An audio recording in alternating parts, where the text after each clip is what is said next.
ceux qui ont cru, il leur est dit, il n'entrera chez elle rien de souillé. C'est à vous que le message là s'adresse et non aux autres. Rien de souillé, rien de sale, rien d'impudique, ni personne qui se livre à l'abomination et au mensonge. Je me demande comment ceux qui disent, est-ce que tu ne mens plus? Comment ceux-là vont rentrer chez elle, dans la maison donc de l'Éternel. Ceux qui ont la chance de croire, de vivre la grâce de Dieu, leur nom est écrit. La question est de savoir, est-ce que ce nom-là peut être encore effacé? C'est une question que j'ai reçue et je veux partager la réponse avec tout le monde aujourd'hui.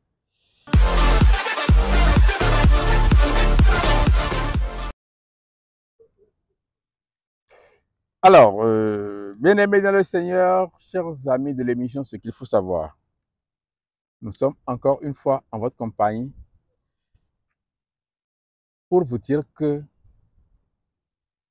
ce dont Dieu a écrit le nom dans son livre de vie, c'est ceux-là qui sont destinés à comprendre son message. Ce sont eux qui sont destinés à hériter de la vie éternelle. Ce sont eux.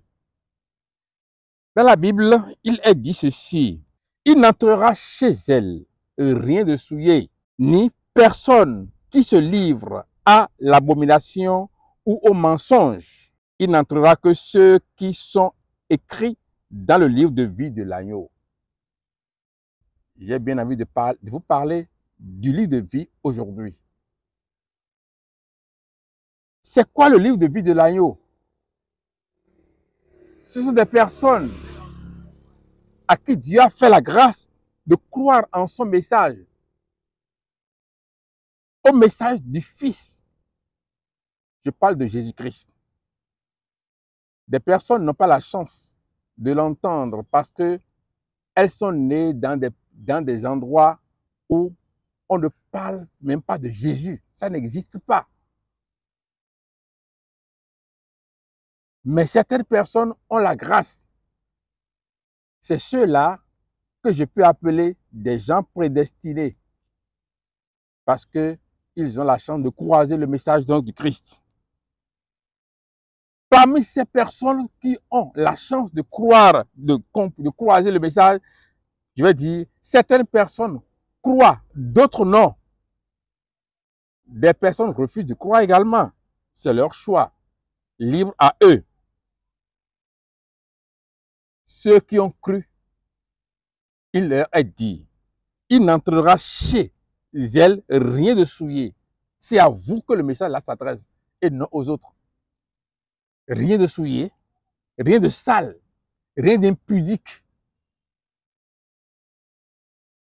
ni personne qui se livre à l'abomination et au mensonge. Je me demande comment ceux qui disent, est-ce que tu ne mens plus? Comment ceux-là vont rentrer chez elle, dans la maison donc de l'Éternel. Il n'entrera que ceux qui sont écrits dans le livre de vie de l'agneau. Ça veut dire qu'il y a des gens dont le nom est écrit dans le livre de vie.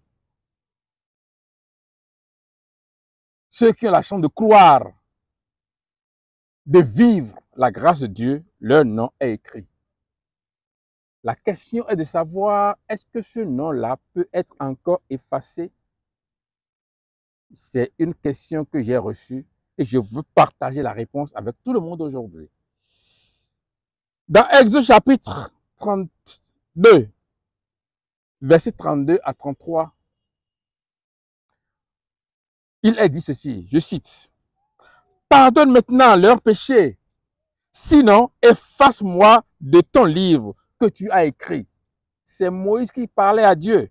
Lorsque les enfants d'Israël ont fabriqué le veau d'or du retour d'Égypte, quand Moïse était allé sur la montagne pour aller prendre les lois sur la tablette, il avait fait 40 jours, 40 nuits, il tardait à arriver. Et son grand frère Aaron a dit, il ne reviendra plus. Ils ont dit, il est déjà mort là-bas. Faisons-nous un nouveau Dieu, un veau d'or. Et ils ont pris donc les perles, les olives de parure en or, et ils ont fabriqué un veau auquel ils ont commencé par un veau qu'ils ont commencé par adorer. Et lorsque Moïse était revenu, il a dit, ce peuple a péché contre toi. Et c'est dans le verset 32, Exode 32, 32, il a dit, pardonne maintenant leurs péchés, sinon efface-moi de ton livre que tu as écrit. La réponse de Dieu est la réponse que j'ai servie à celui qui m'a posé la question. C'est la réponse que je vous sers aujourd'hui. Est-ce qu'on va effacer le nom de celui qui est déjà écrit dans le livre? Est-ce qu'on peut effacer son nom? Dieu devait dire, non, je ne peux pas effacer ton nom parce que je n'efface plus le nom que j'ai écrit. Mais il a répondu, l'Éternel dit à Moïse, c'est celui qui a péché contre moi que j'effacerai de mon livre. Donc ton nom sera effacé, mon frère. Si tu vis dans le péché, ton nom sera effacé du livre. Il a dit, c'est celui qui a péché contre moi que j'effacerai de mon livre. Quelqu'un a dit, le crayon de Dieu n'a pas de gomme. Je lui ai demandé si c'est écrit dans la Bible, il n'a pas répondu. Parce que c'est l'expression de l'homme, ça. Ce sont les hommes qui ont écrit ça, qui ont commencé par dire, oui, le crayon de Dieu n'a pas de gomme. S'il a effacé nos péchés, ça veut dire que son crayon a de gomme. S'il a effacé ceux qui ont péché avant nous, cela veut dire que son crayon a de gomme. L'Éternel dit à Moïse, c'est celui qui a péché contre moi que j'effacerai de mon livre. Cela veut dire que effacer du livre est encore possible. Et c'est pour cela que je vous invite donc à ne pas vivre dans le péché pour que votre nom soit effacé si c'était écrit dans le livre de vie. Et dans Apocalypse chapitre 3, verset 5, il est dit ceci. Celui qui vaincra sera revêtu ainsi que de vêtements blancs. Je relis encore le texte. Apocalypse chapitre 3, verset 5. Celui qui vaincra sera revêtu ainsi de vêtus. Celui qui vaincra sera revêtu ainsi de vêtements blancs. Apocalypse chapitre 3, verset 5, je cite. Celui qui vaincra sera revêtu ainsi de vêtements blancs. Je n'effacerai point son nom du livre de vie et je confesserai son nom devant mon Père et devant ses anges. Il dit, je n'effacerai point son nom. Si vous ne vainquez rien, votre nom sera effacé. Parce que c'est celui qui vaincra, c'est lui qui sera revêtu d'habits blancs. Et c'est à lui qu'on a promis de ne pas effacer son nom du livre de vie. Cela veut dire que effacer le nom du livre de vie est possible, bien-aimés. Ne vous leurrez pas. Ce que Dieu a dit, il le fera. Ce n'est pas nous qui avons la parole. Ce n'est pas nous qui avons créé le monde. C'est Dieu qui l'a créé. C'est lui qui a sa parole. C'est lui qui nous parle. Ce n'est pas à nous donc de transformer la parole à notre guise. La personne m'a demandé, est-ce que j'ai la preuve que le nom de quelqu'un a été effacé? C'est à Dieu seul qu'on peut poser cette question-là, parce que ce n'est pas moi qui ai promis d'effacer les noms. C'est Dieu qui a dit, je n'effacerai point son nom du livre de vie. C'est lui qui a dit dans Exode 32, 33, c'est celui qui pêche, c'est celui-là que je vais effacer, enlever de mon livre.